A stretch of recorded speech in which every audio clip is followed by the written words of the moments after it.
internet friends, and welcome back. My name is Katrina and I have EDS. Today I wanted to talk a little bit about what it's like to be chronically ill. Chronic illness is a topic that not a lot of people like to talk about, and when they do talk about it, they kind of glaze over some of the more crappy sides of it. But there's also positive sides to it too, and I kind of just want to talk about a little bit of everything to do with chronic illness. So when you're chronically ill, it's a disorder that doesn't get any better, and EDS is one of those. My disorder will never get better, and most likely it will only get worse as I get older. And that's a fact that I know now. I didn't know 6 months ago, but I do know now, and that's something that you have to live with. And I get a lot of people asking me in my daily personal life, well, you seem to have such a great outlook on it. You seem so positive. You know, that's good. Just keep going for it, and they'll find a cure. They'll find something for you. But to be honest, that's not always the case. See, there's no cure or anything for EDS. There's only mere treatments, and even the treatments that they have aren't always the best. So it's walking this fine line of figuring out what treatments are available to you, what you can actually do and accomplish, and what you just have to put up with in life. And a big part of it is just putting up with the crappy stuff. There's nothing else that you can do. So when somebody says, oh, but you're so positive, I come back and say to them, well, if you got hit by a car, you'd have nothing else to do but deal with it, and but be positive, and but move on. So to say that I'm positive is really kind of inaccurate, to be honest, because I'm not positive. I'm just dealing with it. And that's what I think a lot of other chronic illness warriors are doing too. They're just dealing with it. Because what else can you do? You either sit there and wallow in your misery and wallow in the fact that you can't do X, Y, and Z, or you just get over it and move on. I mean, that's the only way that you can live somewhat of a happy life in between doctor's appointments, taking naps in bed because you're so tired, and dealing with every other thing that normal humans have to go through. You just kind of have to roll with it. Another thing I get from a lot of people is, oh, but you're so young. Well, yeah, you're right, I'm 22. How astute of you to notice that. Yeah, I'm young, but that doesn't mean that I can't be sick either. That doesn't mean that, you know, when I stand up or I try to walk through Walmart that I won't have to sit down or lean on my boyfriend because I'm about to fall over, because my heart rate and my blood pressure are skyrocketing so high from being standing. You know, that doesn't mean that just because I'm young, I'm healthy.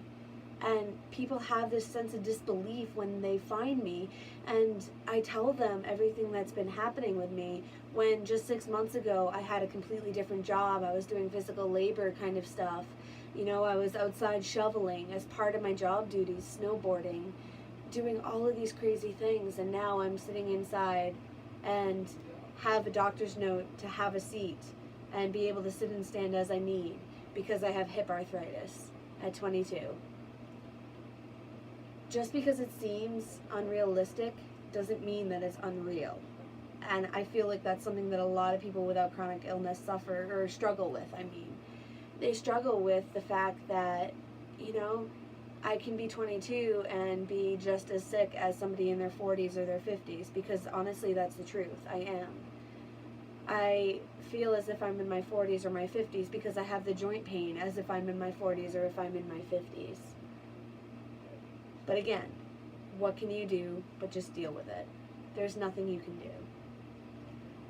So that's my note to all the quote-unquote normal people of the world.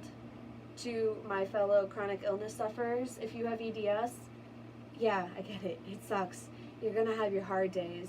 And there's going to be days where you either don't want to get out of bed or you can't get out of bed. And you know what? That's okay too. You don't have to be a hero every single day. But just know that it's okay to feel not okay.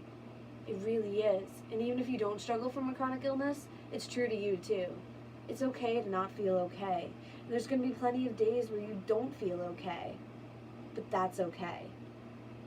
So take it as it is. Live your life the way that you want to, no matter if you're chronically ill or not, because a lot of these lessons can apply to, and I may sound a little bit harsh, but that's just how I am. That's just kind of how I think, you know? I think in a very logical, rational, kind of matter-of-fact way. And I try not to let my emotions impact me a lot, but sometimes they do get to me. And on those days, I remind myself it's okay to not feel okay. So if you're struggling, just know that it's not forever, and that there will be a light at the end of the tunnel. And I know that that's so cheesy, and nobody ever wants to hear it, but it's true. I'm just entering into all of this now for my journey in diagnosis and treatment, but hopefully as time goes on, I'll be able to learn more about my body, and it's going to be a positive thing. I just got this second brace recently for my thumb, and people have been saying, oh, I'm so sorry that you have a second brace, but I'm saying, no, I'm so happy that I have it, because now I get to do things like use my left hand and swipe credit cards, or eat and not drop things, or just, not drop things in general, feel more supported. Things like that. It's all a matter of perspective. And you can have a factual, realistic perspective and a hopeful perspective too at the same time, I think. It's just a matter of how you balance it all.